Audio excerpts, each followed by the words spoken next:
Hi, welcome to another edition of Shabbat Lounge. I appreciate you listening today, and as always, I ask you to like, comment, give me some stars in iTunes, whatever platform you find this in. Please give it a like, some kind of a comment, some kind of feedback, one way or the other. I appreciate it, and if you find it to be useful, please share it with someone you know. Well, today as I'm out and about driving around, I was driving down a very popular road in our area with a very big church. I'd say this church I drove by, probably, I've been in the auditorium, and I know for a fact that you can probably seat, 2,500 people in there pretty easily. And so it's a pretty large, non-denominational church. And as I drove by, I saw they had a new sign out in the front, and this new sign definitely made me ponder today.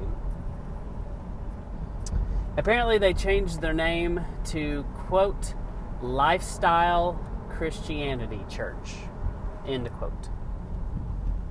Lifestyle Church, in other words. I'm like, what in the world does that mean?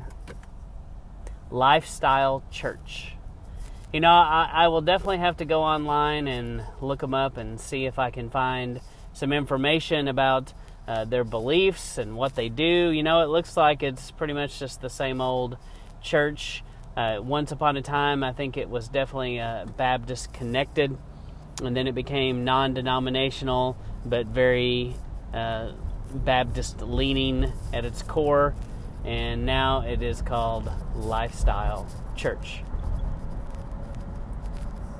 I just find it fascinating as I look at the world of Christendom today and see what it's trying to do, trying to appeal to get more people to come in, changing names, losing denominational tags.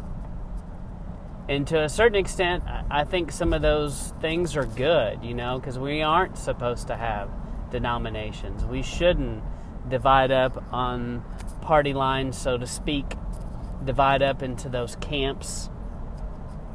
And, that was never the intention.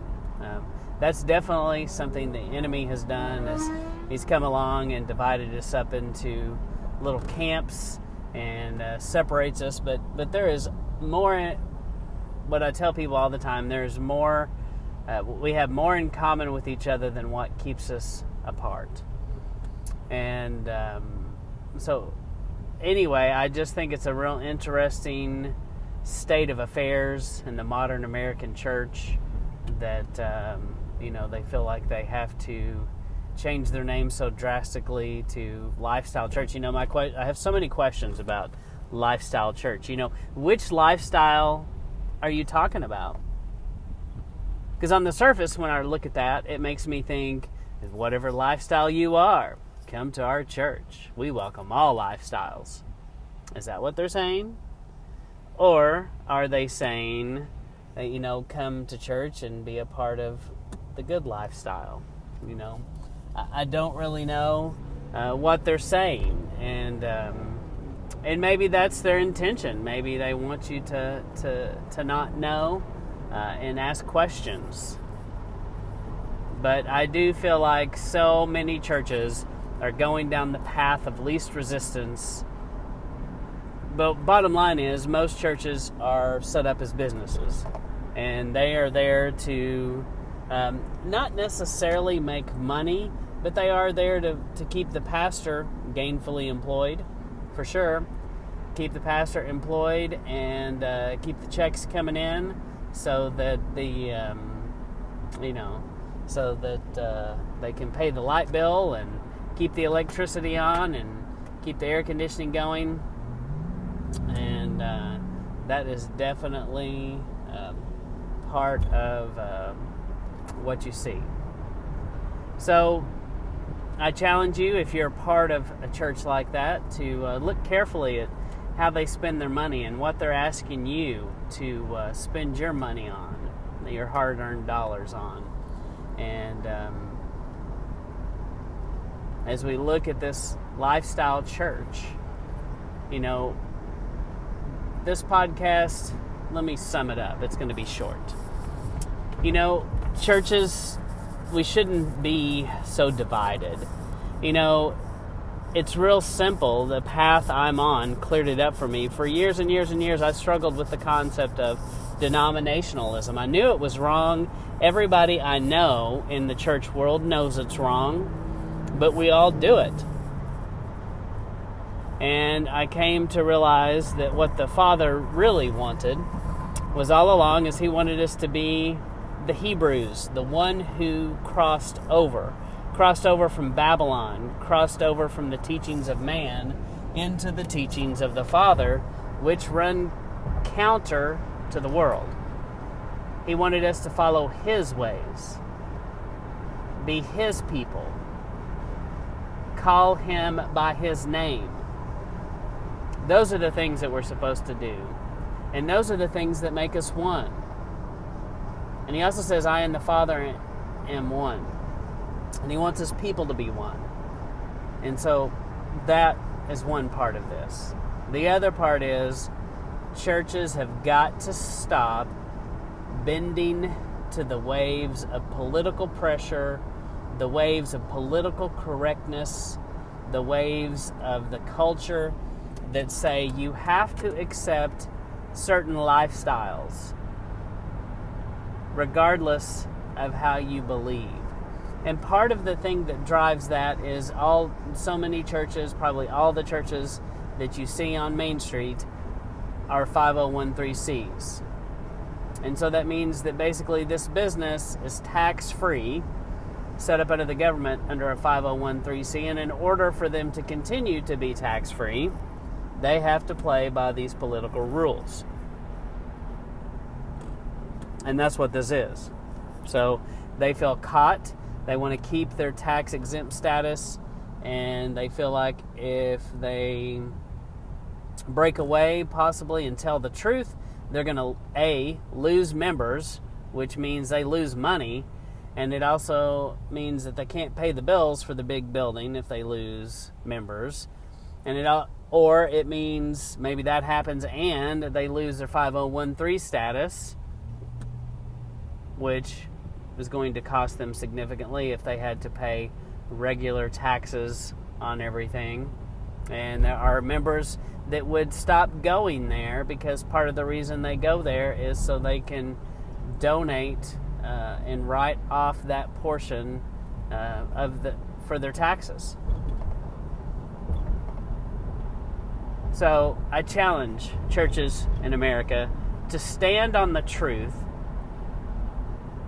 to not be afraid of the truth, to stand for what's right, even if it costs you money, even if it costs you membership. But we must stand on the biblical truth.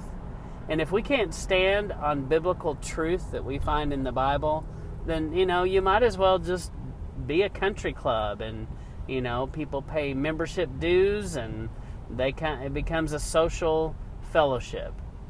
And it seems that that's the direction that we're headed in modern church today. And if you find yourself in a church like that, I just challenge you to look around and see, is it a country club? Is it like a family reunion? And if that's what you want, and just know that that's what it is. But real church involves real repentance, involves leaving Babylon, involves leaving the ways of the world, and it means that you become a holy, set-apart people. And when I look at the church today, I have many brothers and sisters that I love dearly that are a part of the church. And I long to gather them up and help them be in a place where they can be a part of real church. Church that is calling people to be holy, set-apart people. Just do a Google search in the Blue Letter Bible. I guess it's not a Google search, but just a search in the Blue Letter Bible of how many times you find that this idea of being holy and set apart. You see it all throughout the scriptures of living a holy, set apart lifestyle. When we look at ourselves, and there is no difference between us and an atheist who doesn't believe in a moral compass, doesn't believe in anything other than, just be a good person. When they watch the same movies, listen to the same music, do the same things, spend their free time the same way, it is something to ponder for sure. We should be different. We should be holy and set apart. His ways are not our ways, and we have to work really hard to learn His ways. And so I just want to leave you with this final thought of, obviously, just as Zach Bauer says, go home and read your Bible. Search the scriptures.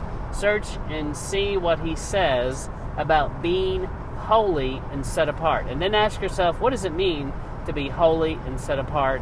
And you probably are going to find that it is a difficult thing to do, and it requires you to make choices.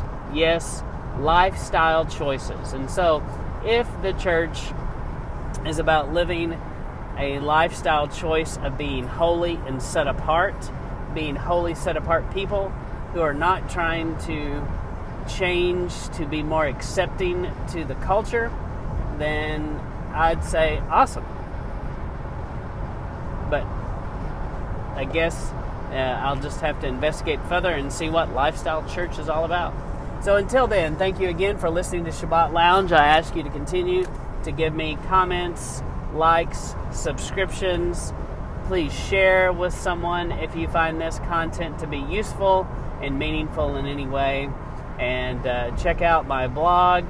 You can find me at sabbathlounge.com. You can find my WordPress account there. I'm also in YouTube. I'm in Spotify. I'm in iTunes. I'm in multiple platforms. And just ask you to check it out. Thank you again for listening.